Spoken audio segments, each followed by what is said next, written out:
Assalamu alaikum.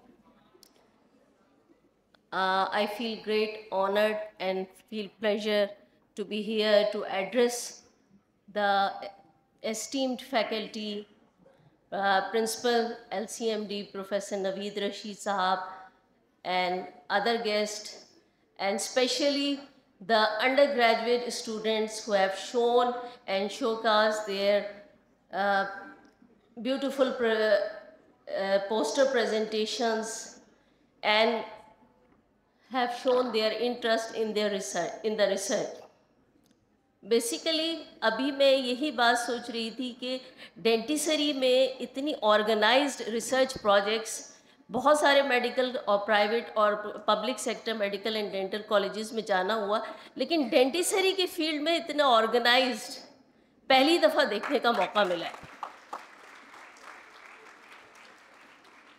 आप एक 88 से मैं रिसर्च में हूँ और 88 से जो है जब 98 में मैंने पहला पोस्ट ग्रेजुएशन किया था तो हमारे लिए ये मसाइल थे कि हमें पता ही नहीं था कि रिसर्च प्रोजेक्ट बनता कैसे। लेकिन आज के अंडर ग्रेजुएट को आप देखें तो उसके पास उसको हर चीज़ का पता है। इवन ये कि हमें बहुत सारे जब हम पोस्टर प्रेजेंटेशन पे या रिसर्च प्रेजेंटेशन पे हम देखते हैं तो हमें सीखने का मौका मिलता है। How much they are into the research project, they are living into their research project। तो हमारी नॉलेज में भी इजाफा होता है whenever we are inquiring some of the group of the students। तो ये बड़ा लर्निंग का एक प्रोसेस जो है ज़िंदगी में हमेशा चलता रहता है, चाहे आप किसी भी पोस्ट पे चले जाएं या किसी भी लेवल पे चले जाएं, but there are some moments when we learn things. तो आपने जो मैंने आप लोगों के दूसरी बात ये कि सबसे बड़ी आपकी कॉलेज की कामयाबी ये है कि आप लोगों के यहाँ 52 पब्लिकेशंस हैं।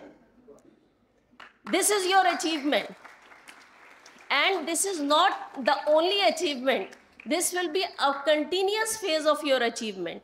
क्योंकि एक दफ़ा जब आप अपना आर्टिकल पब्लिश कर लेते हैं ना तो उसके बाद आपको समझ में आ जाता है कि ये काम करना कैसे होता है। फर्स्ट स्टेप जो होता है वो आपका सबसे मुश्किल होता है क्योंकि उस वक्त आप चीज़ों को समझ रहे होते हैं।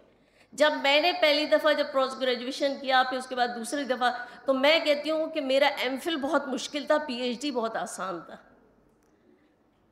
क्योंकि रेफरेंस, किस तरह रेफरेंस लिखा जाता है वो भी सीखने के लिए हमें लोगों को ढूंढना पड़ता है। आज आप गूगल करेंगे, चैट जीपीटी भी जाएंगे, आपको हर चीज़ समझ में आ जाएगी, लेकिन वो टाइम बहुत मुश्किल था। इंटरनेट की सर्च, कोई पब्लिकेशन को हासिल करना, तो ये एकेडमिक्स में जो रिसर्च का कल्चर आया है तो इसके लिए आपके लिए कैरियर में भी आपके बहुत ज़्यादा ओपनिंग्स हो गई हैं। ये कि आप सिर्फ एक अच्छे क्लिनिशियन नहीं, आप रिसर्च में भी जाके अपना नाम रोशन कर सकते हैं।